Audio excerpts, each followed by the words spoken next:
So hello' everyone, যিহেতু আজি মেট্ৰিকৰ গণিতৰ এক্সাম আছিল, জেনেৰেল মেথামেটিক্সৰ। সো আজি আমি MCQ বিলাক সলভ কৰিম এইটো ভিডিঅ'ত। তোমালোকে মিলাই যাবা MCQ বিলাক। সো প্ৰথম যেটো কুৱেশ্যন আছে, ইয়াৰ তোমালোকে এতিয়া ৰিড কৰিবলৈ গ'লে বহুত সময় লাগিব। সো তোমালোকক এনে ডাইৰেক্ট কাৰেক্ট এনসাৰটো কৈ যাম, ঠিক আছে। যেহেতু তোমালোকৰ চাৰিটা অপশ্যন আছিল A B C D। So ইয়াৰ শুদ্ধ উত্তৰটো হ'ব তোমালোকৰ B। কমেণ্ট বক্সত তোমালোকে জনাবা কেইটা শুদ্ধ হয় কেইটা ভুল হয়।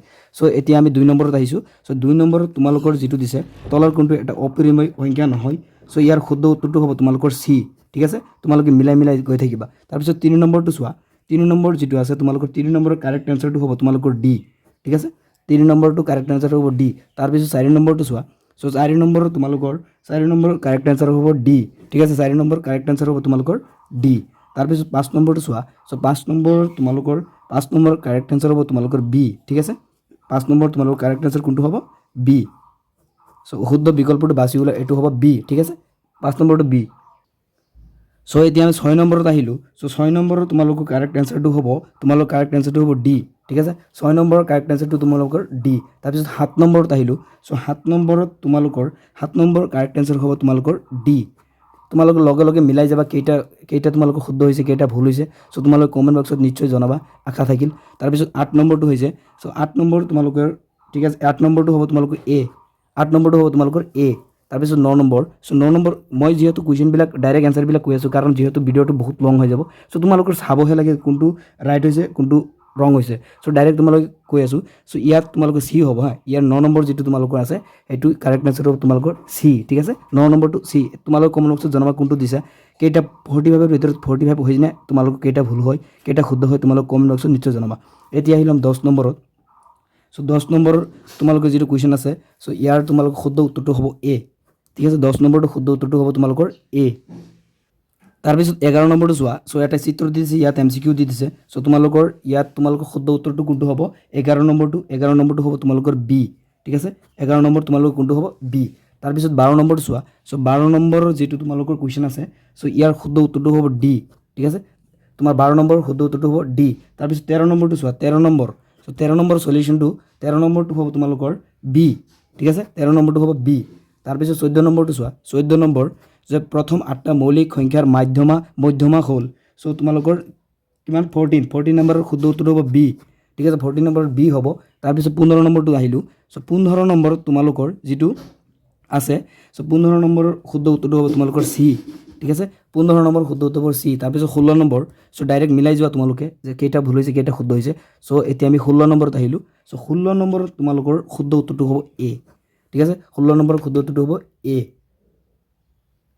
তাৰপিছত আমি আহিলোঁ 17 নম্বৰত। সো 17 নম্বৰত তোমালোকৰ শুদ্ধ উত্তৰটো হ'ব A, শুদ্ধ উত্তৰটো হ'ব A। তাৰপিছত 18 নম্বৰ। 18 নম্বৰত তোমালোকৰ ডাইৰেক্ট তোমালোকৰ 18 নম্বৰ টিক দি লোৱা। সো 18 নম্বৰটো হ'ব A, ঠিক আছে। তো 18 নম্বৰ A। তাৰপিছত 19 নম্বৰ। সো 19 নম্বৰত তোমালোকৰ 19 নম্বৰটো হ'ব B। সো ইয়াৰ শুদ্ধ উত্তৰটো হ'ব 19 যেটো নম্বৰ আছে। সো 19 নম্বৰ কুৱেশ্যনটোৰ শুদ্ধ উত্তৰটো হ'ব B, ঠিক আছে, B। নেক্সট যেটো আছে 20 নম্বৰ। সো 20 নম্বৰ কুৱেশ্যনটো যেটো তোমালোকৰ শুদ্ধ উত্তৰটো হ'ব এইটো হ'ব C, ঠিক আছে। 20 নম্বৰটো হ'ব শুদ্ধ উত্তৰটো হ'ব C। তাৰপিছত 21 নম্বৰ। সো 21 নম্বৰটো তোমালোকে চাই যোৱা। 21 নম্বৰৰ শুদ্ধ তোমালোকৰ শুদ্ধ উত্তৰটো হ'ব সেইটো হ'ব C, ঠিক আছে, 21 নম্বৰটো। তাৰপিছত নেক্সট যেটো 22 নম্বৰ আছে। সো এই 22 নম্বৰ যেটো তোমালোকৰ শুদ্ধ উত্তৰ এইটো হ'ব D, ঠিক আছে। এইটো হ'ব 22 নম্বৰ যেটো আছে সেইটো হ'ব D, ঠিক আছে। এতিয়া মিলাই যোৱা তোমালোকে। তাৰপিছত আমি আহিলোঁ 23 নম্বৰত। সো 23 নম্বৰ যেটো তোমালোকৰ 23 নম্বৰৰ শুদ্ধ উত্তৰটো হ'ব, যিহেতু তোমাৰ অপশ্যন দি আছে 0 -2, তাৰপিছত বিত কি দিছে -2 0, তাৰপিছত চিত কি দিছে 2 0, তাৰপিছত ডিত কি দিছে 4, 0, ঠিক আছে। এতিয়া তোমালোকে এই চাৰিটাৰ ভিতৰত তোমালোকে যেটো 23 নম্বৰটো তোমালোকে কি দিছা, ইয়াৰ শুদ্ধ উত্তৰটো হ'ব D। তাৰপিছত 24 নম্বৰত আহিলোঁ। তলৰ উক্তি দুটাৰ ক্ষেত্ৰত শুদ্ধ বিকল্পটো বাছনি কৰা। সো ইয়াৰ শুদ্ধ উত্তৰটো তোমালোকৰ চাৰিটা অপশ্যন দিছে, ঠিক আছে। কিমান? 24 নম্বৰ। সো 24 নম্বৰত তোমালোকৰ শুদ্ধ উত্তৰটো হ'ব A, ঠিক আছে। শুদ্ধ উত্তৰটো হ'ব তোমালোকৰ A। তোমালোকে কি দিছা এতিয়া তোমালোকেহে জানা। সো 25 নম্বৰত আহিলোঁ। শুদ্ধ বিকল্পটো বাছি ওলাই একেই কুৱেশ্যন। সো 25 নম্বৰৰ যেটো তোমালোকৰ আছে সেইটো শুদ্ধ উত্তৰ হ'ব তোমালোকৰ A, ঠিক আছে। A আৰু উভয়ে সত্য, তাৰ A আৰু B দুয়োটাই সত্য। তাৰপিছত 26 নম্বৰ। সো 26 নম্বৰৰ শুদ্ধ উত্তৰটো হ'ব তোমালোকৰ, ঠিক আছে।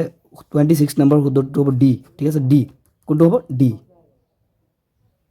চ' এতিয়া সেই 20 যিটো তোমালোকৰ 27 আছে চ' 27 নম্বৰৰ যিটো শুদ্ধ উত্তৰ হ'ব সেইটো হ'ব বি ঠিক আছে বি তোমালোকৰ এইটো 25:4 চ' ইয়াৰ বি শুদ্ধ উত্তৰটো হ'ব বি তাৰপিছত 28 নম্বৰ আহিছোঁ যে তোমালোকৰ প্ৰদত্ত বিভাজন তালিকাৰ বহুলক শ্ৰেণী হ'ব চ' ইয়াত তোমালোকৰ যিটো যিহেতু তোমালোকে ওলাইছা এইটো শুদ্ধ উত্তৰটো তো তোমালোকে এইটো যিটো 28 নম্বৰ চ' ইয়াৰ শুদ্ধ উত্তৰটো হ'ব তোমালোকৰ চি চি হ'ব এ বি চি ডি দিছে তো ইয়াৰ ভিতৰত তোমালোকৰ শুদ্ধ উত্তৰটো হ'ব চি তোমালোকে মিলাই যোৱা কোনটো দিবা দিছা চ' তোমালোকৰ যিটো 29 নম্বৰ আছে চ' 29 নম্বৰত তোমালোকৰ অপশ্যন আছে 4টা চ' 29 নম্বৰ অপশ্যন আছে 4টা চ' ইয়াৰ ভিতৰত তোমালোকৰ 29 নম্বৰ সেইটো হ'ব তোমালোকৰ ডি ঠিক আছে ডি হ'ব 29 নম্বৰ ডি তাৰপিছত 30ত আহিলোঁ চ' আমি আহোঁতে 30ত আহি গ'লোঁ চ' কেইটা শুদ্ধ হ'ল তোমালোকে মিলাই চাবা চ' এ হ'ব ইয়াৰ শুদ্ধ উত্তৰটো এ হ'ব এ 30ত এ তাৰপিছত 31 চ' 31 কুৱেশ্যন পঢ়িব গ'লে বহুত দীঘল হৈ যাব ভিডিঅ'টো এনেই বহুত লং হৈ গৈ আছে চ' তোমালোকে ডাইৰেক্ট এনচাৰবিলাক মিলাই যোৱা কেইটা হৈছে কমেণ্ট বক্সত নিশ্চয় জনাবা ঠিক আছে এতিয়া আমি আহিলোঁ 31 চ' 31 নম্বৰ তোমালোকৰ শুদ্ধ উত্তৰটো হ'ব বি ঠিক আছে বি হ'ব তাৰপিছত 32 আহোঁতে 32ত আহি গ'লোঁ এটা ৰৈখিক বহুপদ পি এক্স মাইনাছ কিউৰ শূন্য হ'ব চ' এইটো যিহেতু 32 আছে চ' 32 তোমালোকৰ শুদ্ধ উত্তৰটো হ'ব বি ঠিক আছে বি হ'ব তাৰপিছত 33ত আহিলোঁ চ' 33 তলৰ কোনবোৰ দ্বিঘাত সমীকৰণে বাস্তৱ মূল দিয়ে চ' 33 তোমালোকৰ শুদ্ধ উত্তৰটো কোনটো হ'ব 33 এ হ'ব এ 33 এ হ'ব ঠিক আছে 34 আহিলোঁ এতিয়া তলৰ কোনটো সমান্তৰ প্ৰগতিত আছে আৰু সিহঁতৰ সাধাৰণ অন্তৰ 2 চ' ইয়াৰ শুদ্ধ উত্তৰটো হ'ব 34ৰ বি হ'ব ঠিক আছে এতিয়া আমি আহোঁতে 35ত আহি গ'লোঁ ঠিক আছে ইয়াত যিটো তোমালোকৰ 35ৰ ইয়াত অপশ্যন দিছে 4টা কেইটা দিছে 4টা চ' অপশ্যন 35ৰ চ' 35ৰ তোমালোকৰ শুদ্ধ উত্তৰটো হ'ব ডি ঠিক আছে ডি হ'ব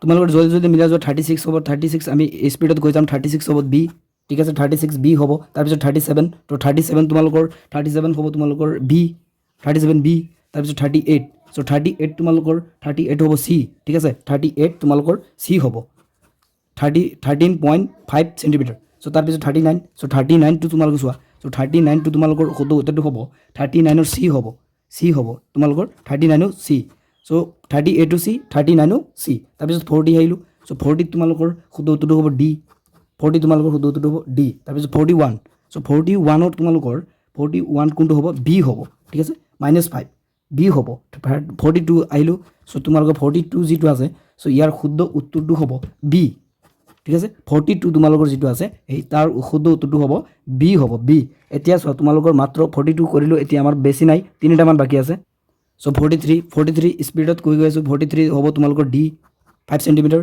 তাৰপিছত 44ত তোমালোকৰ হ'ব 44 তোমালোকৰ ডি চি ইয়াৰ শুদ্ধ উত্তৰটো হ'ব ডি যে উক্তি এ অশুদ্ধ কিন্তু যুক্তি আৰ শুদ্ধ চ' এইটো হ'ব লাষ্ট আমি 45 চ' যিহেতু তোমালোকৰ 45টা MCQ আহে চ' 45ৰ ভিতৰত তোমালোকৰ ইয়াত যিটো তোমালোকৰ আছে 45 নম্বৰ চ' 45 নম্বৰটো হ'ব তোমালোকৰ এ ঠিক আছে এ হ'ব চ' এতিয়া আমি